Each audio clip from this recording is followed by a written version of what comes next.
ವಿದ್ಯುತ್ ಉತ್ಪಾದನಾ ಘಟಕಕ್ಕೆ ಚಾಲನೆ ನೀಡಿದ ಶಾಸಕ ಅಶೋಕ್ ಪಟ್ಟಣ್. ರಾಮದುರ್ಗ ತಾಲೂಕಿನ ಬಟಕುರ್ಕಿ ಗ್ರಾಮದಲ್ಲಿ PM Kusum feeder level solarisation ಯೋಜನೆಯಡಿ ಸ್ಥಾಪನೆಗೊಂಡ ಸೌರ ವಿದ್ಯುತ್ ಉತ್ಪಾದನಾ ಘಟಕಕ್ಕೆ ಶಾಸಕ ಅಶೋಕ್ ಪಟ್ಟಣ್ ಅವರು ರವಿವಾರ ಉದ್ಘಾಟಿಸುವ ಮೂಲಕ ಸೌರ ವಿದ್ಯುತ್ ಉತ್ಪಾದನೆಗೆ ಚಾಲನೆ ನೀಡಿದರು.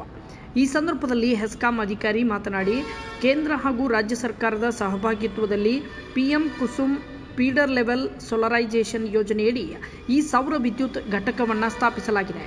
ಈ ಘಟಕದ ಸ್ಥಾಪನೆ ಮತ್ತು ಸಂಪೂರ್ಣ ನಿರ್ವಹಣೆ ಎಲ್ಲವೂ ಸರ್ಕಾರವೇ ನಿರ್ವಹಿಸುತ್ತದೆ.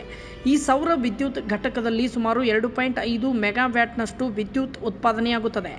ತಯಾರಾದ ವಿದ್ಯುತ್ತನ್ನು ನಾವು ಸಮೀಪದ ಬಟಕುರ್ಕಿಯ 33 KV ಸ್ಟೇಷನ್ಗೆ ಸರಬರಾಜು ಮಾಡುತ್ತೇವೆ. ಅಲ್ಲಿಂದ ರೈತರಿಗೆ, ಕಾರ್ಖಾನೆಗಳಿಗೆ ಹಾಗೂ ಗೃಹ ಬಳಕೆಗಾಗಿ ಈ ವಿದ್ಯುತ್ತನ್ನು ಪೂರೈಸಲಾಗುತ್ತದೆ ಎಂದರು.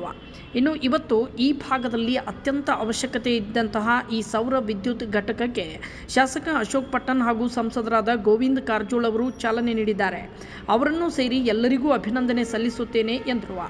ಈ ಸಂದರ್ಭದಲ್ಲಿ ಮಾಜಿ ಉಪಮುಖ್ಯಮಂತ್ರಿಗಳು ಮತ್ತು ಸಂಸದರು ಆಗಿರುವ ಗೋವಿಂದ ಕಾರಜೋಳ, ಹೆಸ್ಕಾಂ ಅಧಿಕಾರಿಗಳು, ರಾಮದುರ್ಗ ಪುರಸಭೆ ಮಾಜಿ ಅಧ್ಯಕ್ಷ ರಾಜೇಶ್ ಮಾನೆ, ಹನುಮಂತ ಕೊಟಬಾಗಿ, ಕಾಂಗ್ರೆಸ್ ಮುಖಂಡ ಜಹೂರ್ ಹಾಜಿ, KMU ತಾಲೂಕಾಧ್ಯಕ್ಷ ಶಫಿ ಬೆನ್ನಿ, ಮುರ್ತುಜ್ ಪೆಂಡಾರಿ, ಇಮ್ರಾನ್ ಪೆಂಡಾರಿ ಸೇರಿದಂತೆ ಮತ್ತಿತರರು ಉಪಸ್ಥಿತರಿದ್ದರು. ವರದಿ ಅಫ್ತಾಬ್ ಸರ್ಮುಲ್ಲಾ.